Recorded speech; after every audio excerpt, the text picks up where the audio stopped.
Dipole की तरह magnet magnet के पास क्या होते हैं, दो पोल होते हैं बस। इंस्टेड ऑफ चार्जेस मैग्नेट के पास दो पोल होते हैं, ठीक है।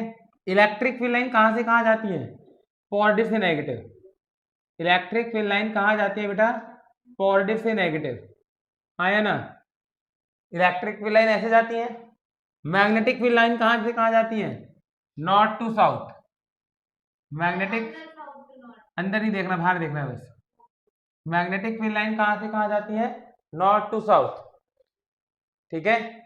इलेक्ट्रिक फील्ड लाइन जाती है पॉजिटिव से नेगेटिव, मैग्नेटिक फील्ड लाइन जाती है north to south. Magnetic field जाती है बेटा नॉर्थ टू साउथ। क्या बेटा,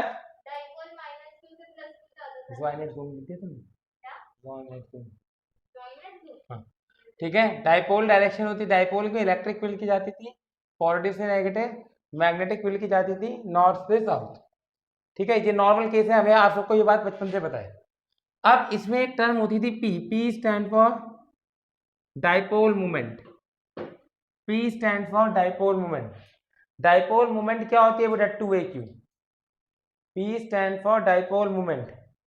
डाइपोल मोमेंट क्या होती है बेटा, 2aq। डाइपोल मोमेंट क्या होती है बेटा,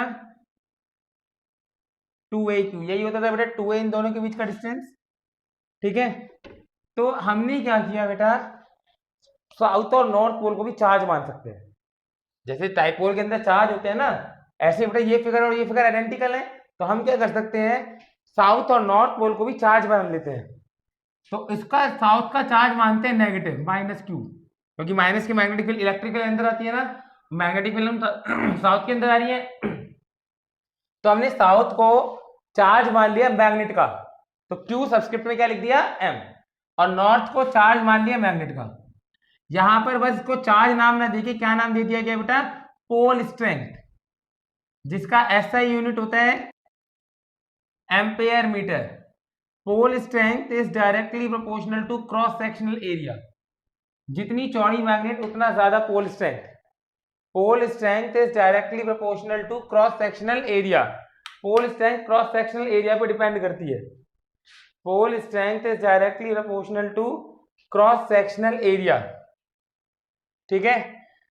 एक ऐसे ही बेटा यहाँ पर एक टर्म हो गई, ये जो Q है ये चार्ज के इक्विवेलेंट टर्म है। ऐसे ही बेटा जैसे डाइपोल मोमेंट होता है, यहां पर एक टर्म होती है M, M stand for magnetic moment,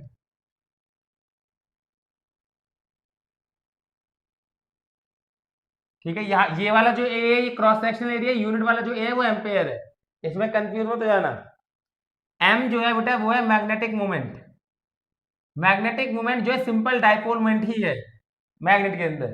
formula क्या था, 2a distance between the two charges and charge q का मल्टीप्लाई। यहां पर बेटा distance between the two poles 2a and charge, तो मैग्नेटिक मोमेंट का फॉर्मूला क्या हो जाएगा, 2aqm। मैग्नेटिक मोमेंट का फॉर्मूला क्या हो जाएगा, 2aqm। 2aq की जगह 2aqm। डायरेक्शन क्या होती थी यहां पर डायरेक्शन होती थी south to north, negative to positive, minus negative to, यहां भी यही है -qm से +qm। डायरेक्शन यहां भी यही है बेटा, डायरेक्शन है -qm से +qm, that is south to north, south to north. Magnetic moment is directly proportional to volume.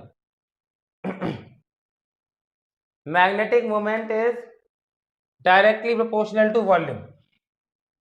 जैसे अगर मैं सपोज मेरे पास एक मैग्नेट है, इसका जो qm था पोल स्ट्रेंथ था -qm +qm, और जो मैग्नेटिक मोमेंट था वो m था। अब मैंने इसमें क्या किया बेटा, इसे हॉरिजॉन्टली कट कर दिया, इसे मैंने हॉरिजॉन्टली कट करा, तो क्या होगा बेटा, ये मैग्नेट पतली हो जाएगी, ठीक है। तो क्रॉस सेक्शनल एरिया आधा हो गया ना, क्रॉस सेक्शनल एरिया आधा हो गया, ठीक है। तो पोल स्ट्रेंथ भी आधी हो गई, मैग्नेट वॉल्यूम भी आधा हो गया। भाई एक्चुअली में ये पूरा ऐसा था, एक्चुअली में पूरा ये ऐसा था ना, दो हिस्से बन गए ऐसे, तो मैग्नेटिक मोमेंट भी आधी हो गई।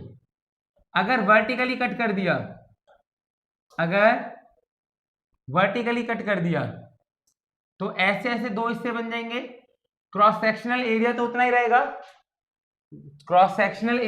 रहेगा, लेकिन वॉल्यूम अभी भी आधा हो गया। तो इसका पोल स्ट्रेंथ QM ही रहेगा, लेकिन मैग्नेटिक मोमेंट आधा हो जाएगा। अगर बोथ एक्सिस में काट दिया तो इसमें ऐसे चार हिस्से बन जाएंगे, हर एक का क्रॉस सेक्शनल एरिया आधा हो गया और वॉल्यूम 1/4 हो गया, तो मैग्नेटिक मोमेंट M/4 हो जाएगा। वॉल्यूम जो है बेटा 1/4 हो गया, है ना। हाँ बेटा बोलिए।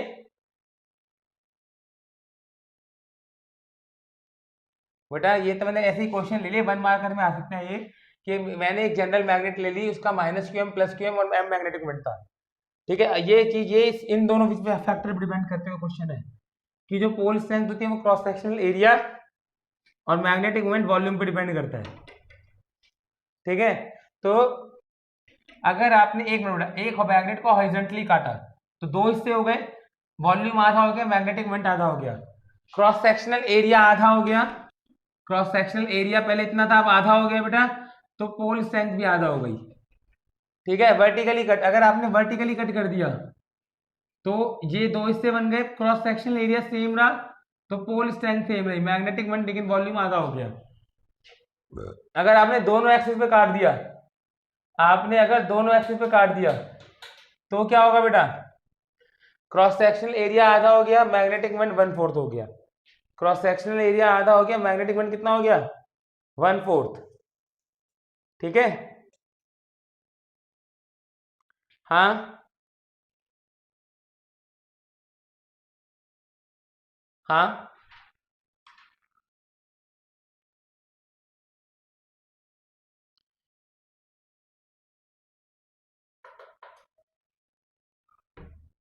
आगे कुछ सुनाई दिया किसी को, direction of negative positive dipole का जो मोमेंट होगा उसके बाद, ये डाइपोल मोमेंट की डायरेक्शन है, ये इलेक्ट्रिक फील्ड की डायरेक्शन है। इलेक्ट्रिक फील्ड लाइन पॉजिटिव से नेगेटिव जाती है, डाइपोल मोमेंट नेगेटिव से पॉजिटिव जाती है।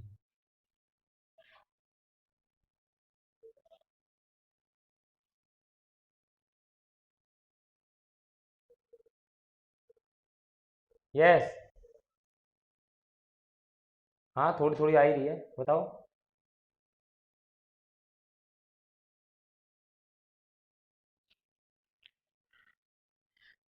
मैग्नेटिक मोमेंट की जो SI यूनिट होती है वो एम्पेयर मीटर स्क्वायर होती है। क्या होती है बेटा, एम्पेयर मीटर स्क्वायर।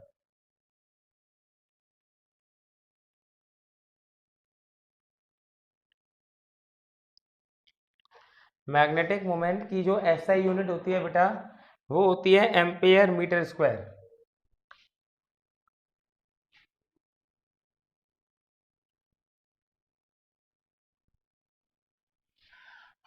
हो गया बेटा इतना, आगे चले।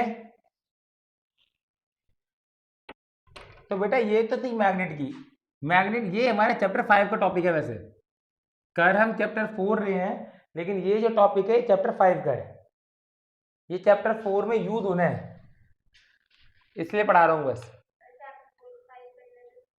क्या कुछ भी।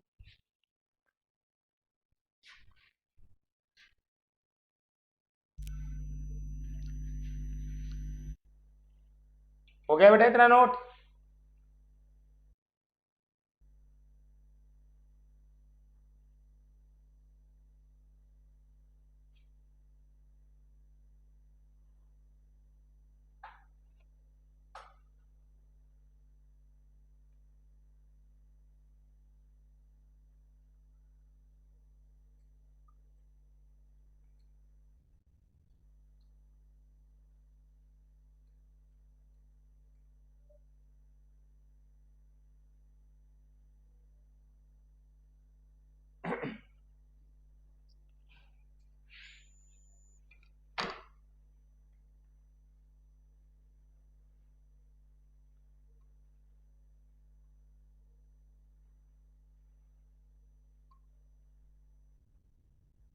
हाँ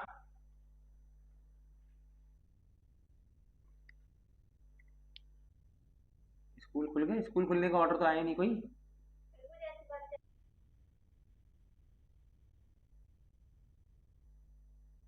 पता नहीं बेटा, मेरे हमारे मेरे स्कूल तो नहीं खुलते अभी आराम।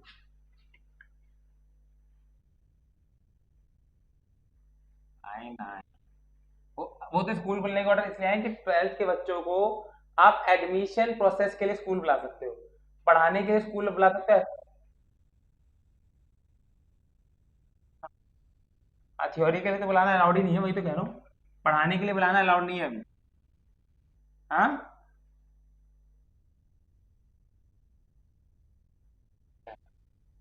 देखो बेटा, दूसरा होता है magnetic moment of current carrying coil. ये तो हमने जो पहले मैग्नेटिक मोमेंट है वो मैग्नेट का था। सेकंड टॉपिक आता है magnetic moment of current carrying coil, ये इस चैप्टर में यूज होगा। ये टॉपिक चैप्टर 5 का ये वाला टॉपिक इस टॉपिक चैप्टर में यूज होगा। Magnetic moment of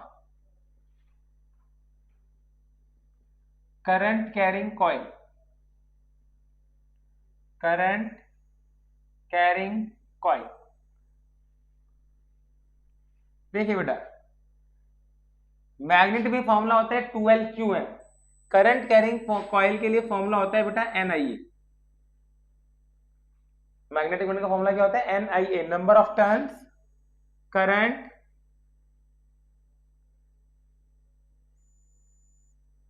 and area of loop, direction, magnetic moment की डायरेक्शन क्या आएगी? यूनिट तो भैया आएगी बेटा एम्पेयर मीटर स्क्वायर, यूनिट तो चेंज नहीं हो सकती। डायरेक्शन क्या आएगी? Perpendicular to the coil, just like magnetic field due to current carrying coil, just like magnetic field due to current carrying coil, जिसमें हम किल्ड भी लगा सकते हैं। अगर आप निकाल सकते हो वेरी गुड, नहीं तो आप ये याद रख सकते हैं, ये तो हम कब से यूज कर रहे हैं ऐसे।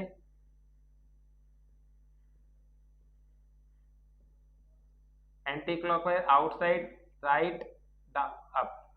मतलब अगर मैं आपसे पूछता हूं कि आपके पास ये एक लूप है, इसका मैग्नेटिक मोमेंट की डायरेक्शन क्या होगी? बताओ क्या आएगी? ये ऐसा लूप है, फ्रंट में करंट नीचे की तरफ, राइट की तरफ, ठीक है। नहीं तो आप इसमें ऐसे लगा सकते हैं, ये वाला लूप है, एंटी क्लॉकवाइज करंट है राइट की तरफ, इसका जो मैग्नेटिक मोमेंट होगा वो इस तरफ आएगा। हम मैग्नेटिक फील्ड की डायरेक्शन ऐसे निकाल सकते हैं ना करंट कैरिंग लूप के हिसाब से, सेम तरीके से निकलेगी मैग्नेटिक मोमेंट की डायरेक्शन, हमेशा कॉइल के परपेंडिकुलर। अगर आपने स्लाइटली बेंड भी कर दी, ये सपोज ऐसे जा रहा है, तो क्या ऐसा हो जाएगा? मैग्नेटिक मोमेंट टेढ़ा हो जाएगा, हमेशा परपेंडिकुलर रहेगा कॉइल के। मैग्नेटिक मोमेंट जो रहेगा हमेशा कॉइल के क्या रहेगा बेटा? परपेंडिकुलर, ठीक है। तो एंटी क्लॉकवाइज करंट है, लूप ये वाला ऊपर की तरफ, ठीक है। तो ये और लूप जो है बेटा कैसा भी हो सकता है, सर्कुलर भी हो सकता है, यहाँ पर जो लूप है मतलब कैसा भी हो सकता है, रेक्टेंगुलर, स्क्वायर, एनी शेप, कैसा भी लूप हो सकता है। क्या है बेटा? यही तो फिगर है, इसी फिगर को थोड़ा बेंड कर दिया है। ये कॉइल पहले ऐसे खड़ी थी, मैग्नेटिक मोमेंट ऐसे था, इसको ऐसे बेंड कर दिया बस।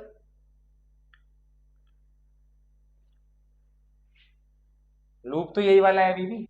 हाँ बेटा बोलिए।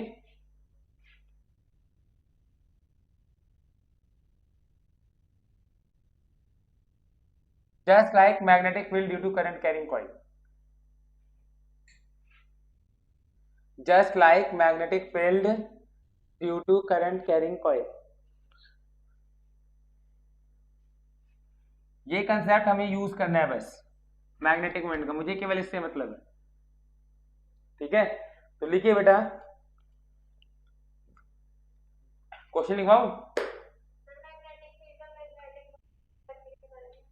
क्या बेटा? मैग्नेटिक फील्ड की यूनिट टेस्ला है, इसकी एम्पीयर मीटर स्क्वायर है, दोनों के फॉर्मूले अलग अलग है। मैग्नेटिक फील्ड तो बेटा पावर होती है, जितनी पावर से वो दूसरी मैग्नेट को अट्रैक्ट करती है, ठीक है। जबकि मैग्नेटिक मोमेंट क्या होता है बेटा? एक हाइपोथेटिकल क्वांटिटी है, मैग्नेटिक मोमेंट कुछ है थोड़ी, जो मैग्नेटिक फील्ड अंदर बस आता है। टाइपोल से कंपेयर करने के लिए हमने एक टर्म ड्राइव करी थी, मैग्नेटिक मोमेंट। मैग्नेटिक मोमेंट जैसे बस प्रोडक्ट है 2a into q का, या डायपोल मोमेंट क्या होता है, एक हाइपोथेटिकल क्वांटिटी है जो उसको हमने 2a मान ली, ऐसे ही मैग्नेटिक वेव में हमने हाइपोथेटिकल क्वांटिटी मान ली। तो ये मैग्नेटिक मोमेंट एक hypothetical quantity, magnetic field actually में क्या करती है, एग्जिस्ट करती है। दोनों ही ताकत बताते हैं मैग्नेट की, दोनों ही ताकत बताते हैं मैग्नेट की। तो लिखिए बेटा,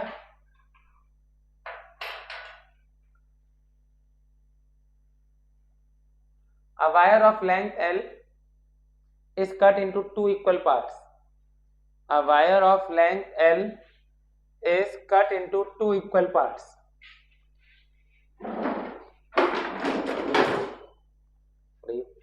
A wire of length L is cut into two equal parts. Full stop. One is bent in the form of circle. One is bent in the form of circle. Another is bent in the form of square. A wire of length L is cut into two equal parts. Full stop. One is bent in the form of circle and another is bent in the form of square. Find the ratio of magnetic moment of the two coils if both are having the same current. If both are having the same current. हाँ, find the ratio of magnetic moment to the two coils. ठीक है, if क्या दे रखा है बेटा, both are having the same current. हाँ, पहला circle दूसरा स्क्वायर है। एक एल लेंथ की वायर थी, इसको दो हिस्सों में तोड़ा, एक से सर्कल बना दिया गया और एक से स्क्वायर बना दिया गया, आया ना। तो यहाँ पर जो L/2 है वो 2πr के बराबर होगी, तो यहाँ जो रेडियस है वो L/4π हो गया। यहाँ पर जो L/2 है वो 4 इंटू ए इसकी साइड मान लेते हैं, तो यहाँ पर जो ए होगा वो L/8 होगा। मैग्नेटिक मोमेंट का रेशियो निकालते हैं, NIA। नंबर ऑफ टर्न्स दे नहीं रखे तो डिफॉल्ट 1 1 हो जाएंगे। करंट उसने कहा है सेम है, करंट उसने कहा है बेटा सेम है। अगर करंट सेम है तो NI से NI कट गया, A1 आ गया बेटा πr² अपॉन में साइड का स्क्वायर, पाई r कितना हो गया L²/16π²। ठीक है, A कितना हो गया L²/64, L²/64 4/π आ गया।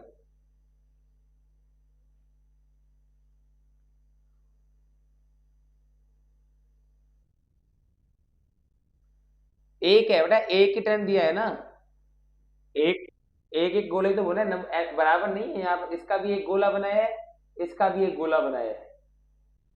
ठीक है, एरिया πr² होता है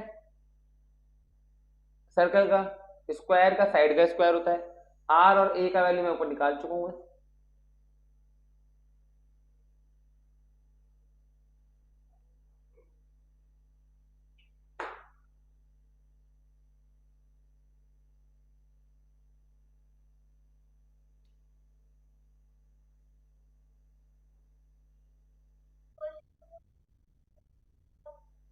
मैग्नेटिक मोमेंट का रेशियो निकालना था, क्या हुआ? तूने क्वेश्चन क्या लिखा है? ये तो क्वेश्चन है, find the ratio of magnetic moment if both are having the same current.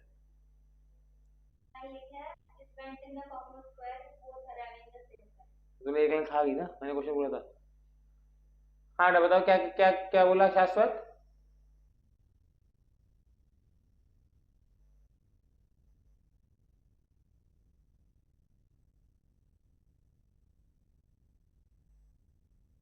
क्या आना चाहिए बेटा?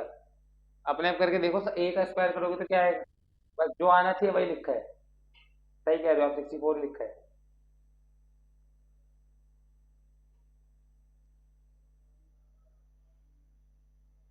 मतलब एक आपके पास ऐसी, अब अगला क्वेश्चन है, आपके पास एक ऐसा लूप है, मतलब आप कॉपी को 90 डिग्री में बेंड कर लीजिए, लाइक दिस, समझ गया क्या? लाइक दिस 90 डिग्री पर 2 डायमेंशन फिगर बन गई। इसका लेंथ जो है 2l है, ब्रेड्थ जो है l है, I करंट है इसके अंदर। फाइंड द, समझ जाओ, find the magnetic moment due to this loop. Number of turn बेटा सेम ही 1 1 है। अरे उससे एक सर्कल माना है, उससे एक वो बनाया है। इसके बाद 10 चक्कर देते नंबर ऑफ टर्न। हाँ हाँ बेटा बोलो शाश्वत।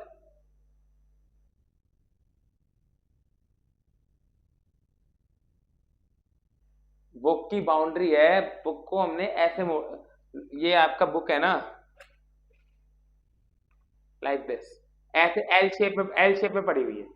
ये जो कॉइल है ये एल शेप में पड़ी हुई है।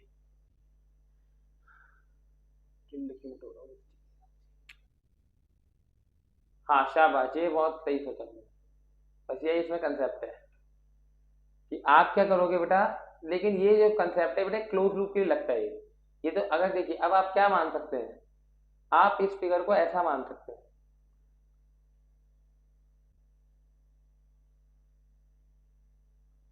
आप इस फिगर को ऐसा मान सकते हैं, नहीं मान सकते पहले ये बता दो। ये फिगर ऐसी थी ना, मैंने मान लिया कि यहाँ पर दो वायर प्रेजेंट है एक भी वायर नहीं, जो ज्वाइंट है ये वाला, मैंने यहाँ पर एक ही वायर प्रेजेंट नहीं है, जबकि मैंने कितनी वायर प्रेजेंट मान ली बेटा, दो वायर।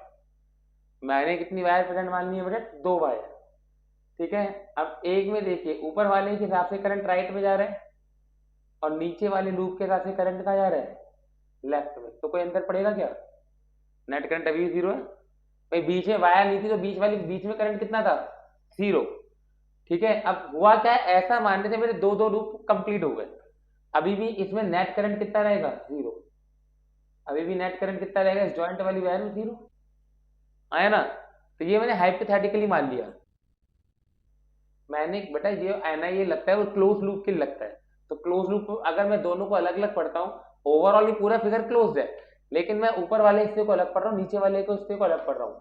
तो ऊपर वाला हिस्सा और नीचे वाला हिस्सा क्लोज नहीं बन रहे थे, अलग अलग पढ़ता हूँ। तो हमने क्या किया, ज्वाइंट पर हमने दो अपवर्ड वायर अज्यूम कर ली, दो वायर अज्यूम कर ली। एक में ऊपर वाला करंट जा रहा है, एक में नीचे वाला करंट आ रहा है। ठीक है, तो ओवरऑल अभी भी नेट करंट कितना है, जीरो। मतलब ये वायर हो या ना उससे कोई अंतर पड़ता ही नहीं, पहले थी नहीं, अब मैंने दो लगा दी। ठीक है, तो बात ये दोनों फिगर बराबर नहीं। अब इसका मैग्नेटिक मोमेंट क्या होता है, इसका मैग्नेटिक मोमेंट राइट की तरफ। ये लूप ऐसा है ना, ये लूप ऐसा है, करंट ऐसे घूम रहा है, मैग्नेटिक मोमेंट आएगा इसका राइट की तरफ। ये वाला लूप ऐसे वाला है अपवर्ड, इसका मैग्नेटिक मोमेंट आएगा ऊपर की तरफ। तो आपका जो नेट मैग्नेटिक मोमेंट है वो है m1 i cap plus m2 j cap. किसकी बेटा, ये वाला आप रेक्टेंगुलर देखो ना, ये जो था नीचे वाला एक ऐसा रेक्टेंगल हो गया जिसमें करंट ऐसे घूम रहा है, ऊपर की तरफ आ गई। ऊपर वाला जो है वो लूप ऐसे है जिसमें, है ना, समझ आ गया, वो करंट ऐसे घूम रहा है। खड़ी तो कर कॉपी, ऐसे ऐसे कर लू, एल शेप बनाओ। हाँ अब ऊपर वाले में घुमा। हाँ अब एल शेप कॉपी है ना बेटा, एल शेप कॉपी है, कॉपी है तो अब एल शेप, आप शेप ही नहीं बना रहे एल शेप। 2D में क्वेश्चन थोड़ा हो जाएगा, ये 3D क्वेश्चन है। एक इसमें बेटा दो लूप है, एक ऐसे और एक ऐसे। ठीक है, समझ आ रहा नहीं आ रहा बेटा। तो इसके परपेंडिकुलर ऊपर की तरफ बेटा ऐसे है ना, दो कॉपी, एक दो सरफेस है ना। तो इसके परपेंडिकुलर जो जो जहां पे मैं थंब मिला रहा हूं, इसके परपेंडिकुलर राइट की तरफ, और नीचे वाले, अब नीचे वाला जो थंब मिला रहा हूं इसके परपेंडिकुलर ऊपर की तरफ। यही तो बनाया है। मैग्नेटिक मोमेंट की डायरेक्शन क्या थी, perpendicular to the coil.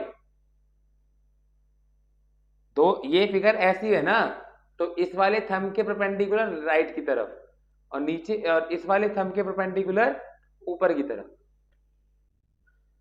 Magnetic moment is always perpendicular to the coil. अरे डायरेक्शन समझ आ रही नहीं आ रही बेटा। तो एन आई ए फॉर्मूला होता है, नंबर ऑफ टर्न तो एक ही है, करंट भी दोनों में सेम ही चल रहा है। आई उसका एरिया हो गया length into breadth, 2l square I cap I 2l square J cap, that's the answer.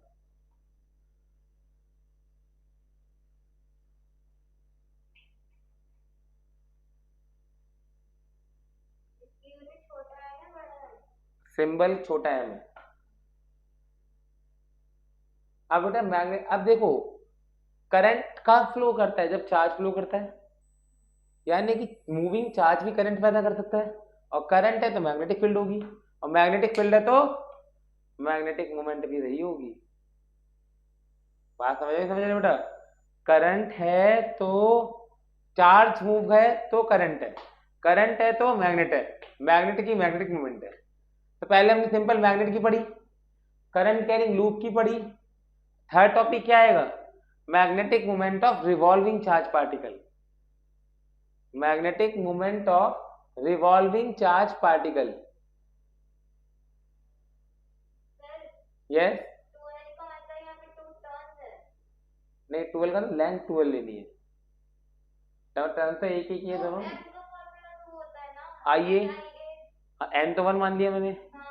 Area क्या होता है? लेंथ इंटू ब्रेड्थ, 12 इंटू में एल, 12 स्क्वायर एरिया है।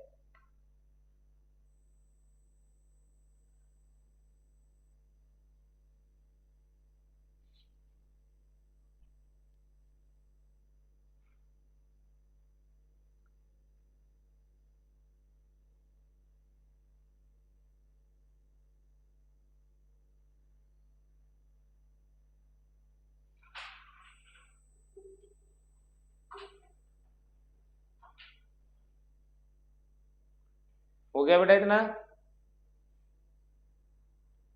क्लास? यस और नो?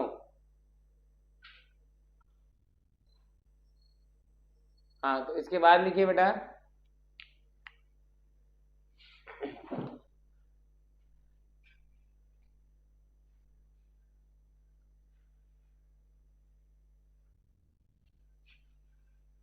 मैग्नेटिक मोमेंट ऑफ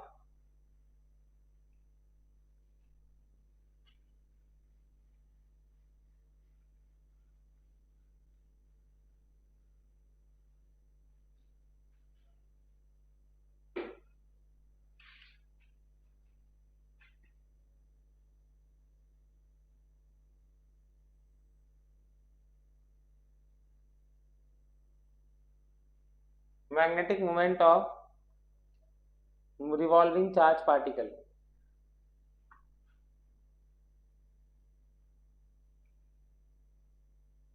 ये चैप्टर 5 का टॉपिक है, 5 में यूज होगा, चैप्टर 4 से इसका कोई लेना देना नहीं है। तो टॉपिक मैग्नेटिक मोमेंट चल रहा है, तो तीनों ही चैप्टर 5 के टॉपिक है बेटा मैग्नेटिक मोमेंट। इसमें जो बी वाला केस था लूप वाला, ये भी तो ही बोला कि चैप्टर 5 का ही टॉपिक है, चैप्टर 5 में यूज होगा, चैप्टर 4 में यूज नहीं होगा ये topic. Magnetic moment of revolving charge particle. थोड़ा सपोज, अब देखिए एक चार्ज पार्टिकल सर्कुलर मोशन में सपोज मूव कर रहा है, ठीक है, इसका जो ये कुछ कोई भी पार्टिकल हो सकता है, किसी वजह से रिवॉल्व कर रहा है, ठीक है, जो जैसे न्यूक्लियस के चारों तरफ इलेक्ट्रॉन मूव करते हैं बेस्ट एग्जांपल, ठीक है, लेकिन ऐसा हो सकता है अल्फा पार्टिकल, कोई भी पार्टिकल हो सकता है, वो किसी भी रीजन से आपको कहेगा घूम रहा है, ठीक है, ये इसका रेडियस है, v वेलोसिटी है, चार्ज जो है अभी मैं प्लस q लेके चल रहा हूँ, तो इसकी वजह से करंट पैदा होगा, ठीक है, तो इस I का फॉर्मूला क्या होगा? q बाई टी, ठीक है। अगर हम 1 रिवॉल्यूशन मान लेते हैं कि एक ही चक्कर लगा रही है, एज्यूम कर लेते हैं फॉर 1 रिवॉल्यूशन, क्या होगा? एक रिवॉल्यूशन में जो टाइम होता है वो टाइम पीरियड के बराबर होता है, कैपिटल, ठीक है, I equal to Q by time period. Time period क्या होता है? डिस्टेंस अपॉन स्पीड, मतलब 2 पाई आर बाय वी, तो I equal to Q by 2 pi R by V, ये आपका आ गया करंट जो एक मूविंग चार्ज पार्टिकल पैदा करता है। मूविंग चार्ज पार्टिकल जो करंट पैदा करता है वो इतना ही है, ठीक है, और इसी करंट की वजह से मैग्नेटिक फील्ड या मैग्नेटिक मूवमेंट आएगा। काटा मारो काल पे, डिस्टेंस स्पीड इनटू टाइम होता था, टाइम डिस्टेंस अपॉन स्पीड होता है। एरिया, अब देखिए मैग्नेटिक मोमेंट क्या होगा बेटा? N I A, magnetic moment क्या होगा बेटा? एन आई ए, ठीक है, नंबर ऑफ टर्न मैंने एक ही चक्कर मान के चल रहा हूँ, करंट कितना आया बेटा? Q B by, magnetic moment होता है बेटा N I A, number of turns आप एक मान के चल रहे हो, करंट का वैल्यू आ गया Q B by 2 pi are,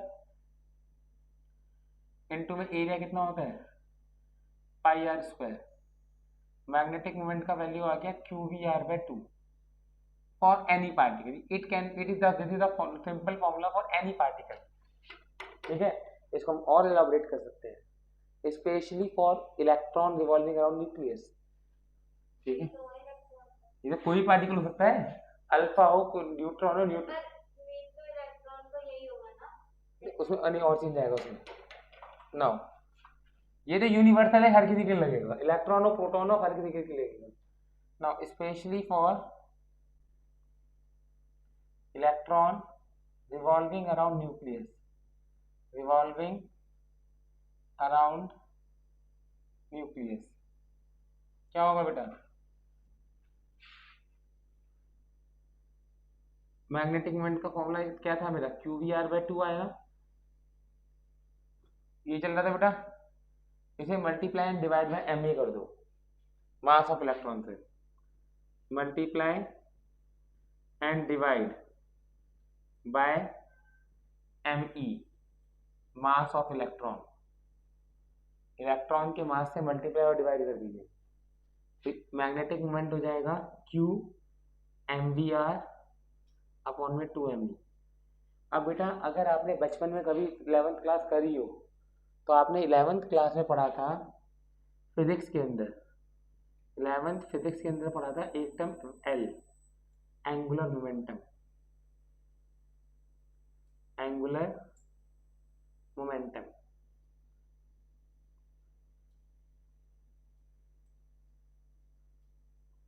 ये एमवीआर ही होता था, mass into velocity into radius. और 11th केमिस्ट्री के अंदर आपने पढ़ा था बोर पोस्टुलेट के अंदर, angular momentum of electron in the Bohr orbital integral multiple of h upon 2 pi, L is equal to NH by 2 pi. तो बेटा दिस एम्प्लाइज, इसको इस एमवीआर को मैं एंगुलर मोमेंटम लिख सकता हूँ QL बाय 2m, ये मैग्नेटिक मोमेंट का फॉर्मूला आ गया। ठीक है, तो फॉर इलेक्ट्रॉन हम क्या लिख सकते हैं, चार्ज ऑफ इलेक्ट्रॉन किसके बराबर होता है बेटा, माइनस ई के, आया ना, चार्ज ऑफ इलेक्ट्रॉन किसके बराबर होता है बेटा, माइनस ई के।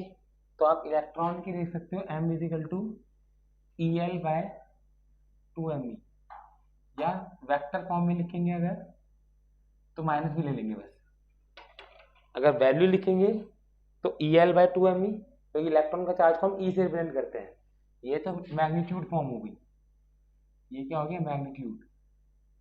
अगर हम वेक्टर फॉर्म में लिखेंगे, इसको मैंने फर्स्ट इक्वेशन मान लिया, मैग्नेटिक मोमेंट का, ये जो मैग्नेटिक मोमेंट आया इलेक्ट्रॉन का जो ऑर्बिट के चारों तरफ घूम रहा है वो आया ई एल बाय 2m। ठीक है, वेक्टर फॉर्म में लिखेंगे तो क्या आएगा, vector m is equal to minus E L by 2m। ठीक है, क्योंकि माइनस ये आ गया ना, तो होगा क्या बेटा, ये माइनस यहाँ पर क्या रिप्रेजेंट कर रहा है कि मैग्नेटिक मोमेंट और एंगुलर मोमेंटम अपोजिट डायरेक्शन में होंगे। तो यहाँ पर 1 मार्कर में आपसे ये पूछ सकता है कि what is the angle between magnetic moment and angular momentum of revolving charge particle, कितना होगा बेटा 180 डिग्री। हियर नेगेटिव कि बेटा m और l के बीच का एंगल कितना होता है, जो डीप जो एमईटी का कोई बच्चा है तो उसके पेपर में क्वेश्चन जरूर आता है कि मैग्नेटिक मोमेंट और एंगुलर मोमेंटम के बीच में कितना एंगल है, 180 degree. Here negative sign represent that magnetic moment and angular momentum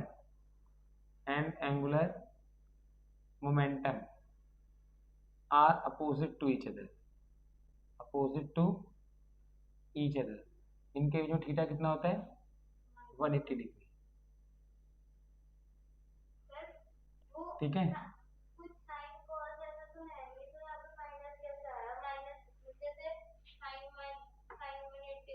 Q का माइनस आ गया ना, चार्ज ऑफ इलेक्ट्रॉन माइनस ही होता है, माइनस में होता है ना चार्ज ऑफ इलेक्ट्रॉन, इसलिए यहाँ माइनस आ गया। ठीक है, नाउ फ्रॉम इक्वेशन 1 एक और फालतू चीज हम लिख सकते हैं इक्वेशन 1 से। From equation 1 m by L is equal to E by 2m आ जाएगा, यस और no. Magnetic moment per unit angular momentum, m magnetic moment था, l को मैं नीचे लिया एंगुलर मोमेंटम को, magnetic moment per unit angular momentum e by 2m आ गया।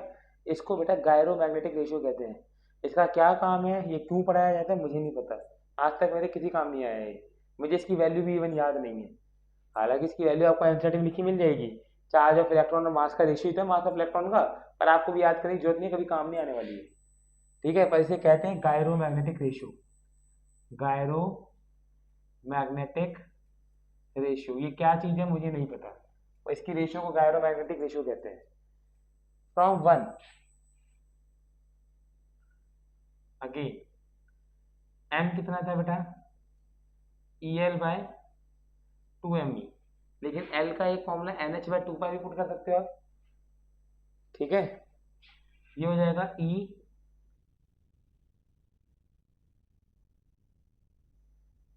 हाँ इसको 1 मान के चल रहे हैं ना, EL बाय 2me को क्या बेटा, L का एक फॉर्मूला NH बाय 2 भी तो पढ़ रहे थे, L की जगह NH बाय 2 पुट कर दिया बस। Orbit, first orbit, second orbit, third orbit, n तो ऑर्बिट आता है, h प्लैंक्स कांस्टेंट है, इसमें सेकंड बोर ने सेकंड पोस्टुलेट में कहा है एंगुलर मोमेंटम NH बाय 2 भी होता है, n यहाँ पर ऑर्बिट होती है, फर्स्ट ऑर्बिट का इलेक्ट्रॉन, थर्ड ऑर्बिट का। तो मैग्नेटिक मोमेंट का इलेक्ट्रॉन का जो फॉर्मूला फाइनली आया NEH by 4πme, this is the final formula of the revolving electron around the nucleus. Momentum होता है ना बेटा, m is equal to EL by 2me था, L का वैल्यू हमने ये निकाला NH by 2 L E by 2me तो एसिड था। तो बेटा एक आपने बेटा कभी ना कभी बचपन में, बचपन मतलब 11th या सॉलिड में हमने टर्म पढ़ी थी, मैग्नेटिक मोमेंट ऑफ इलेक्ट्रॉन का formula n under root n into n plus 2 bm।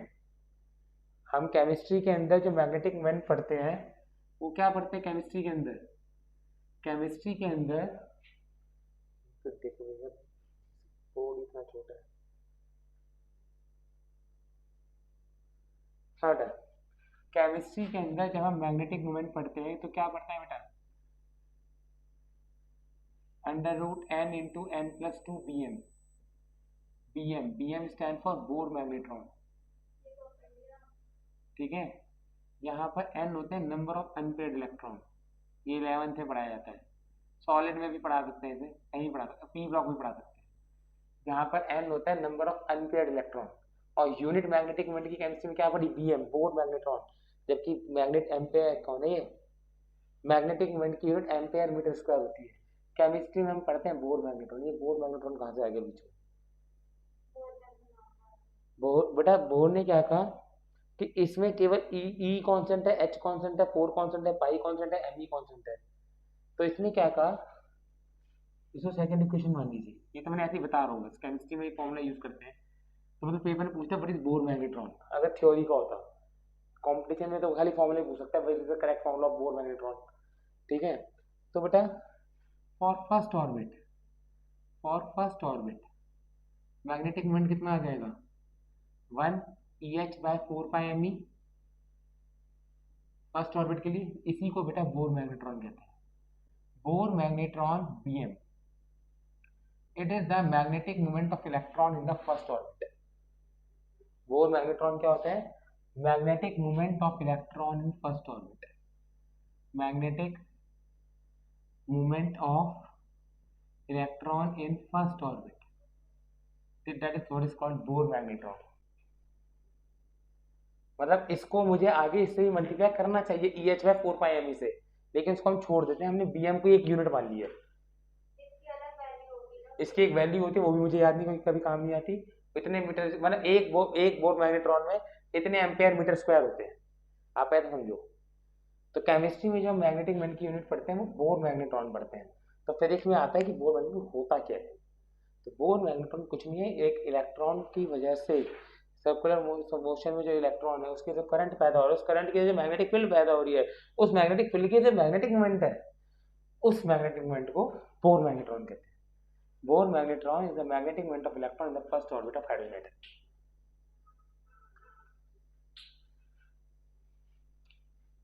Of hydrogen atom.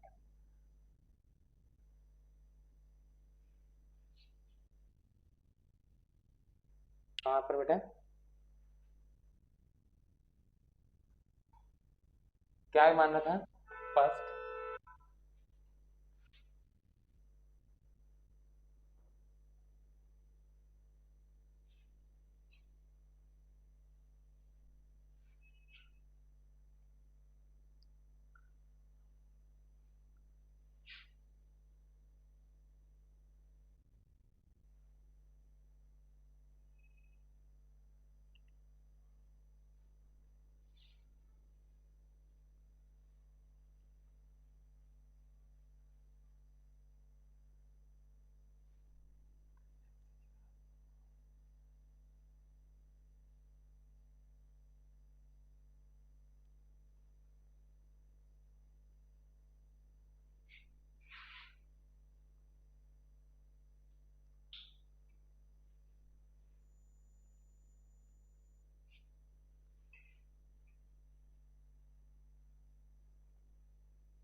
Note हो गया बेटा?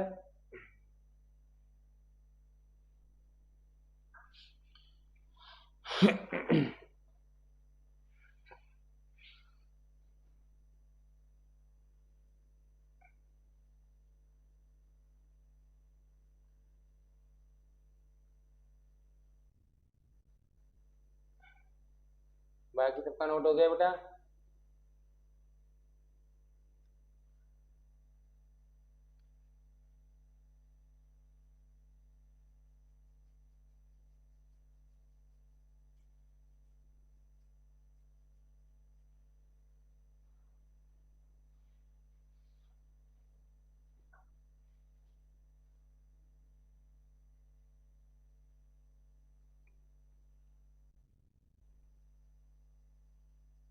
लिखिए बेटा।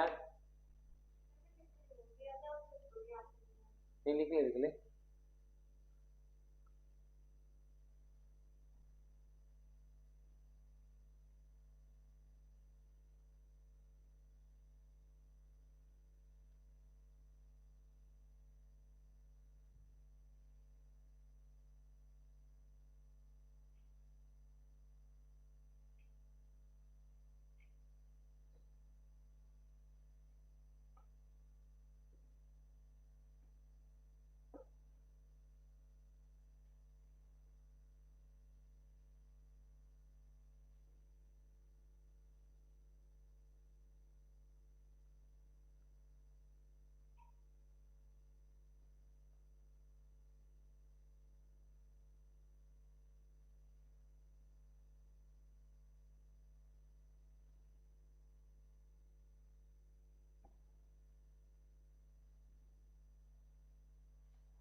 हो गया बेटा?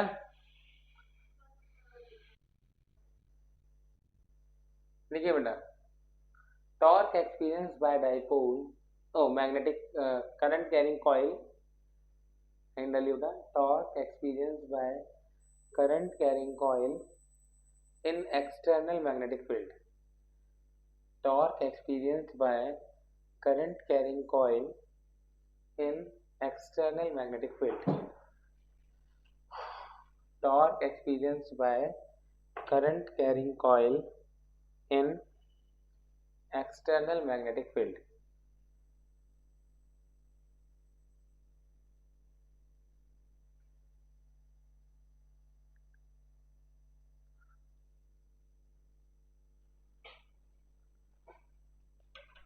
बेटा ये भी डाइपोल से ही कंपेयर करना है हमें।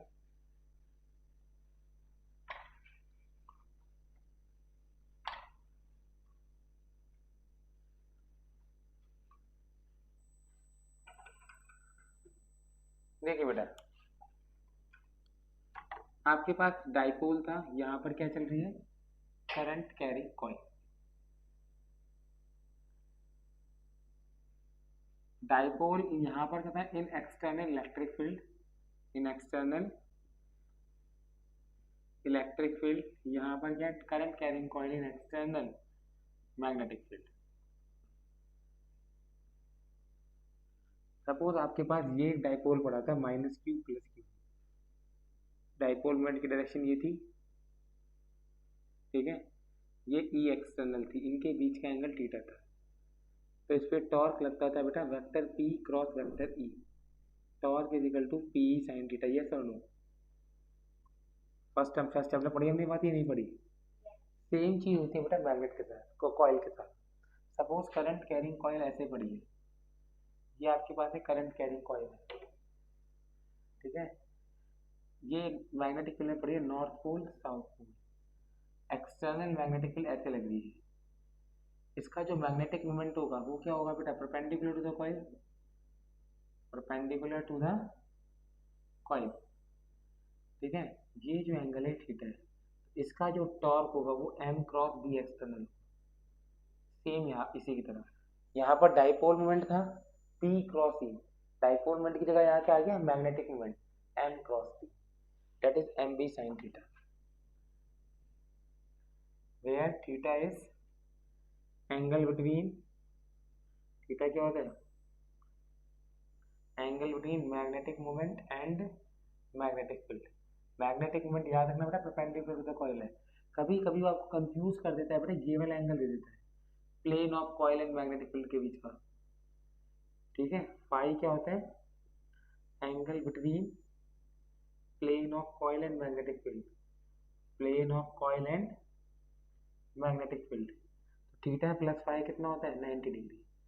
बेटा मुझे जो मतलब होता है हमेशा थीटा से होता है, तो आपको जब कोई एंगल दे रखा है क्वेश्चन में तो ध्यान रखना है कि आपको नॉर्मल के साथ एंगल दे रखा है मैग्नेटिक फील्ड का या कॉइल के साथ दे रखा है।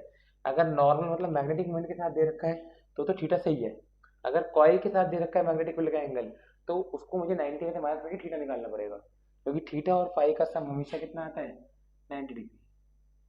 थीटा और फाई का सम हमेशा कितना आता है बेटा, 90 डिग्री, ठीक है। तो टॉर्क का फॉर्मूला आ गया एम बी साइन थीटा, लेकिन करंट कैरिंग कॉइल का एम कितना होता है, करंट कैरिंग कॉइल का टॉर्क कितना होता है, ठीक है, करंट कैरिंग कॉइल का टॉर्क कितना होता है बेटा, एन आई एम, एम कितना होता है, एन आई ए, ये आ जाएगा N I A B sine theta, that's the exact formula, that's the exact formula, N I A B sine theta.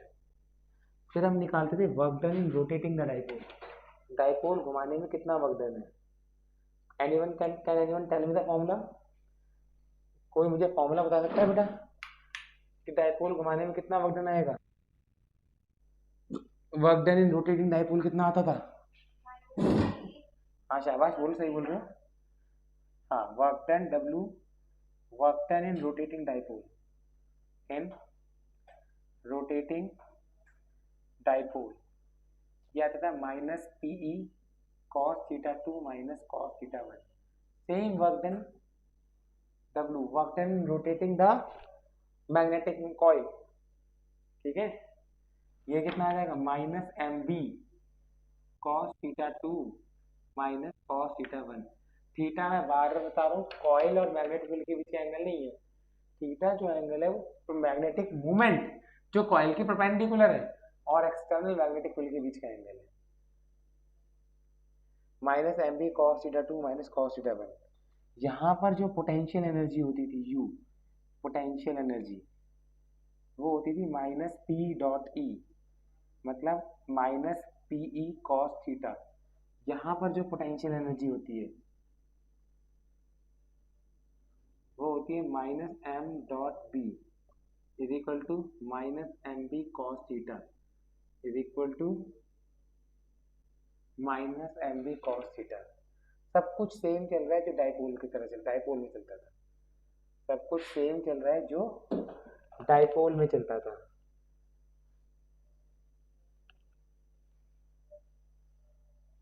ठीक है, कि अगर current carrying coil magnetic field में रखी है तो उस पर क्या लगेगा बेटा, टॉर्क लगेगा। करंट कैरिंग कॉइल अगर मैग्नेटिक फील्ड में रखी है तो उस पर क्या लगेगा बेटा, टॉर्क लगेगा एम बी साइन थीटा का।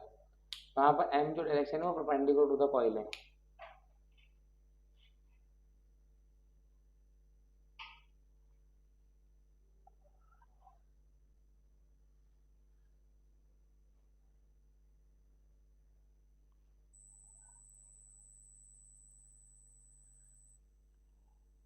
हो गया बेटा?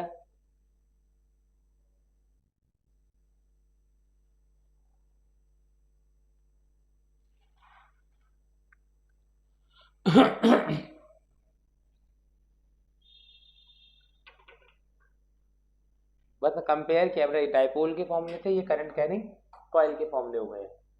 ठीक है,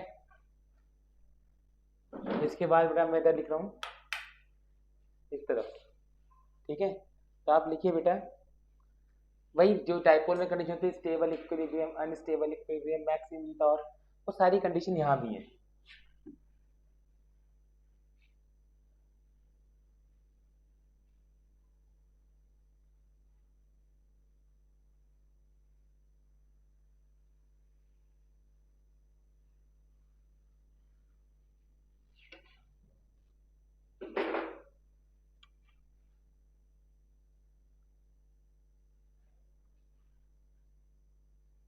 इक्विलिब्रियम की कंडीशन क्या थी बेटा, टॉर्क जीरो होना चाहिए।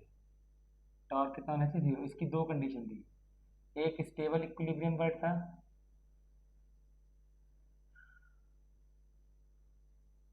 और एक बेटा अनस्टेबल इक्विलिब्रियम वर्ड था।